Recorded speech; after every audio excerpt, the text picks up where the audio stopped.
kafir Quraisy. Orang-orang kafir Quraisy kalau ditanya yang menciptakan langit bumi siapa?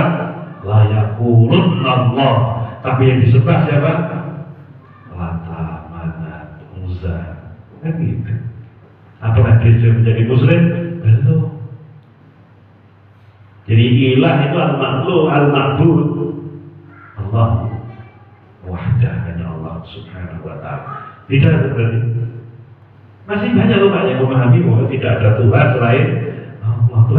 Tuhan itu yang menciptakan langit bumi isinya ini. Masih ada nggak seperti itu? Ini bedanya kita mempelajari makna syahadatain dan tidak memahami makna syahadatain. Makna ilah itu sendiri perlu kita kaji dalam kajian yang khusus. Oke, ayo. Berikutnya disebutkan di sini, saya lanjutkan membaca. Man ya'lamu fa kaifa yastawi man ya'lamu tafasil syari'ati wa makna syahadatain. Bagaimana akan sama mereka yang memahami perincian-perincian ilmu syariat dan makna syahadatain wa muqtadayatuha wa muqtadayahuma. Muqtada itu artinya tuntutan dari syahadat yang dia ucapkan tadi kan ada muqtadanya, tuntutannya. Jadi madlul atau muqtada itu ada tuntutan syahadat. Sedangkan isi dari dua kalimat syahadatnya belum cetro. Namun dalam dua kalimat syahadat itu madlulnya. Jadi artinya isinya apa? Harus kita perinci. Jadi dua kalimat syahadat, asyhadu an la ilaha illallah wa asyhadu anna Muhammadan abduhu wa rasuluh, asyhadu an la ilaha illallah wa asyhadu anna Muhammadan rasulullah, itu mengandung arti dua kalimat ini adalah al-iqrar. Iqrar, ya iqrar, pernyataan, deklarasi. Kita mendeklarasikan diri. Kemudian al-qasam, kita bersumpah bahwa ilah kita yang kita suka cuma Allah subhanahu wa ta'ala. Kita manut runtut dengan risalahnya Rasulullah Muhammad sallallahu alaihi wasallam lain tidak. Juga syahadat itu merupakan al-mitsaq, mitsaq, perjanjian, MOU gitu, Memorandum of Understanding kita dengan Allah subhanahu wa ta'ala, sekaligus dengan komitmen kita terhadap Rasulullah Muhammad sallallahu alaihi wasallam. Jadi kalau kita sudah berikrar, kita sudah bersumpah, kita sudah berjanji, itulah yang disebut dengan iman, al-iman. Dan iman itu tuntutannya tiga: al-qaul, al-tasdiq, al-amal. Keliru saya ucap ya, at-tasdiq, al-qaul, al-amal. Tasdiqun fil qalbi wal nutqu bil lisan wal amal bil jawarih. Itu tuntutan syahadat itu. Kalau sudah kita mengamalkan tuntutan syahadat yang tiga ini, qaul, tasdiq, qaul wal amal bil jawarih, kita tidak boleh di situ, harus al-istiqamah, komitmen dengan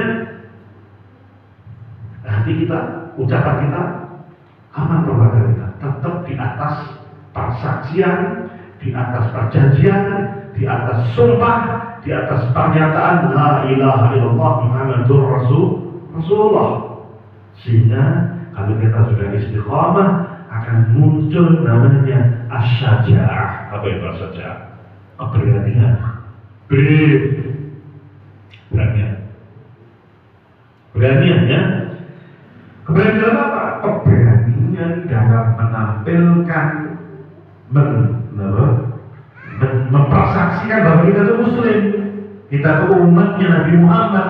Jangan malu, jangan ragu. Juga kalau kita sudah istiqamah dengan dua kalimat syahadat, akan komitmen kita memiliki apa? Memiliki ketenangan. Orang yang beriman itu tenang betul? Tenang sekali. Dikisahkan ada ulama waktu Mongol, Tatar itu menyerang kaum muslimin pada porak-porangan. Beberapa ulamanya ditangkap dan diintimidasi sama panglimanya Mongol. Itu tetap makan roti biasa. Nggak takut sama, tenang kenapa? Allah bersama. Ditanya, kamu kok nggak takut sama sekali? Ya kenapa takut? Mati sudah ditentukan dan saya yakin Allah menolong saya. Selamat. Tenang. Berarti kita juga punya tafa'ul, optimis kalau kita berada di atas dua kalimat saja, sehingga nanti buahnya itu kita mendapatkan as-sa'adah. Itu kan ilmu tentang muqtadaya usaha data ini. Jadi saya ulang lagi, dan berbeda orang yang mengetahui wama ba'dal mauti, ya, apa yang setelah kematian.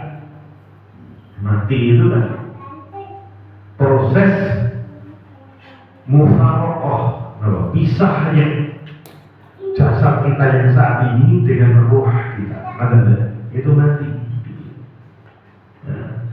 Nah setelah mati itu kemana ruh kita? Jadi orang yang beriman tidak bingung, karena kita yakin bahwa nanti setelah mati kita akan masuk ke alam lain, namanya alam apa? Barzah. Barzah itu sebenarnya alamnya. Ini kalau tepian ya, entah ganti alam.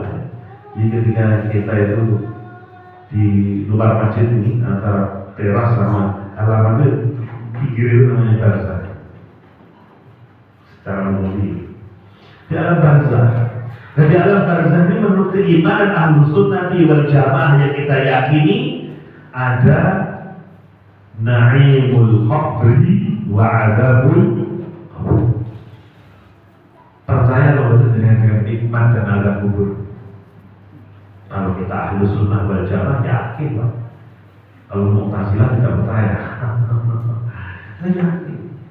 Kita mengilmui itu sehingga orang yang di dalam kehidupannya komitmen on the track, senantiasa berada di atas jalur La ilaha illallah Muhammadur Rasulullah, insya Allah tidak butuh dadak dituntut oleh Mbah Mudin ketika sudah ditanam di Labarza. Pak Suto, siramu saiki wis dadi penduduk barzah dan ono ing alam kubur.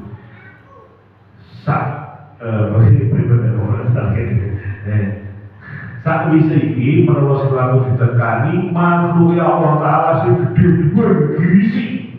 Ojo goreh lan ojo ditata. Menawa takon man rabbuka sapa pangeranmu mongko jawaben Allahu Rabbuna, Allah pangeranku. Iku nek ket urip niku wis netepi syahadaten niku mbok sak dituntut Pak Budin salaman. Bahwa Nabi kalau sapa nabimu jawaban Muhammad nabi gue. Terus dulu sama muslimin kita komitmen di atas sahadat insyaallah namanya. Wa ma ba'dal mauti min fitnatil qabri. Fitnah kubur, ujian dalam kuburan. Ya. Dan kita yakini dari hadis-hadis yang sahih bahwa orang yang berada di alam barzakh itu bagi yang mukmin akan diberi teman-teman yang ganteng, artinya ya baik. Misalkan contoh, aku amalmu yang baik. Keterangannya seperti itu. Kemudian wa ma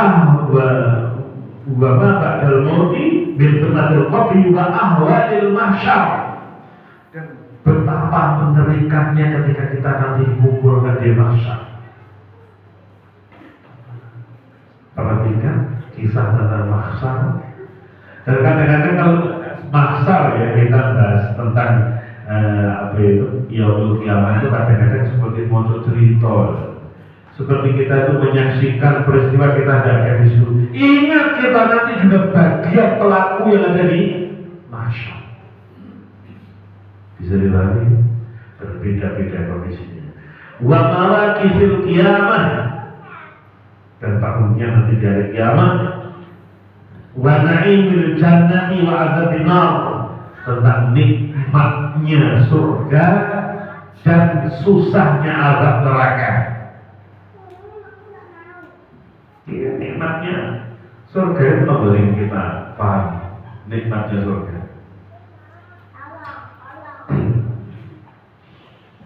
Contoh, mulai dikisahkan dalam hadis-hadis sahih, orang yang berada di surga itu kalau mau tidur di dalam sarirnya, kasurnya, ketika orang banyak makanya kasur yang empuk paling yang seberindah sih yang larangnya semua ngopong ada di ambles itu tenggelam 70 tahun nikmat layak nikmatnya seperti itu. Makanan yang ada di surga, subhanallah. Contoh ya kita ingat di dalam Al-Quran, di dalam Al-Quran surah nomor itu, wadzillin mamdud, surah nomor itu, wadzillin mamdud. Nikmatnya surga itu ada zil itu naungan ya, jadi awal dia panas lagi gitu ya, terus mingguannya kue gede, sing pas orang kan panas. Lesing yuk nang sore bayangan di bawah di bawah pohon itu kan sejuk. Nah itu nanti ada wilayah namanya zil mamdud di odot tuh. Dan yang terakhir tafsir Ibnu Katsir, kalau orang mengukur lebarnya zil itu ya, mana orang situ nikmat ngukurin di ruangan ber-AC yang paling nikmat pokoknya. Itu kalau diukur pakai kendaraan dunia, dia belum sampai pada titik mentoki bayangan zil tadi. Fakot sampai haroban dari sudut markabi, dia telah melotot ke kendaraan berdua tuai. Kayak kendaraan punya pun numpak motor kek, numpak itu sangat ngantek tuai motor belum tak diziling sejauh apa ya? Contoh-contoh itu tidak bisa kita bayangkan, dan itu tidak mungkin seperti bayangan itu, karena lebih dari itu semua. Gini, watolhin, nama, mamdud, tolhin itu nama, tolhun, watolhin mamdud. Saat baca di tafsir Ibnu Katsir takdirnya, tafsir Zakir Nasir, tolh itu bahasa Yamaninya, diambil dari bahasa Arab Yaman, serapan dari sana. Tolhun yang seperti pisang. Tolh pisang, mauz pisang. Jadi ini pisang satu sisir, bosone Jawa gedang salirak. Yang paling enak itu pisang apa? No. Pisang susu, dengan pisang apa? Beda-beda ya. Pisang rojo, rojo sajen itu paling enak. Paling larang, karena kalau dimakan langsung sudah enak, apalagi di proses yang lain. Terus ada rojo nongko. Kenapa disebut rojo nongko? Kalau dia itu masak buah di Cimico ada terowongan